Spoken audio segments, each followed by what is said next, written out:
விஷயம் news paper மீடியான்னு எல்லா இடத்துலயும் பரவ ஆரம்பிக்குது. இப்ப இத பத்தி எல்லா மக்களும் பேச ஆரம்பிக்கிறாங்க. இப்ப இவரோட பாட்டி அவங்க வீட்டுல வந்து தங்கியிருக்காங்க. இப்ப இவங்க டாய்லெட் போறதுக்காக வெளியே வரப்போ கால் வலிக்கு விழுந்து பயங்கரமா அடிபட்டுருது. இப்ப இவங்களும் என்னால இப்ப எந்திரிச்சு தூரமெல்லாம் போய் பாத்ரூம் போக முடியாது, நான் இப்பவே போய் ஆகணும்னு சொல்லி சொல்றாங்க. இப்ப இவரோட அப்பாவும் வேற வழி இல்லாம அவங்க அம்மாவை கூட்டிட்டு போயிட்டு அவர் பையன் கட்டி உடைச்சு போட்டு அந்த டாய்லெட்டுக்கே அனுப்புறாரு. இதுக்கப்புறம் இவங்க 2 பேருக்கும் விவாகரத்தும் கொடுக்க போறாங்க.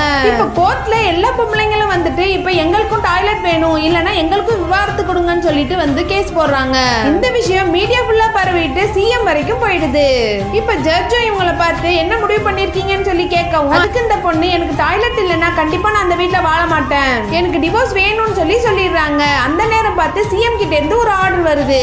அதுல அந்த ஊருக்கு டாய்லெட் கட்டி தரணும்னு சொல்லிட்டு ஆர்டர் வந்திருக்கும். அதை பார்த்த ஜட்ஜும் உங்க ஊருக்கு டாய்லெட் வர போகுது, இனிமே உங்களுக்கு விவாகரத்து தர முடியாதுன்னு சொல்லிட்டு அந்த விவாகரத்தை ரத்து பண்ணிடுறாரு. இப்ப பல போராட்டத்துக்கு அப்புறம் அந்த ஊருக்கு டாய்லெட்டும் வந்துருது.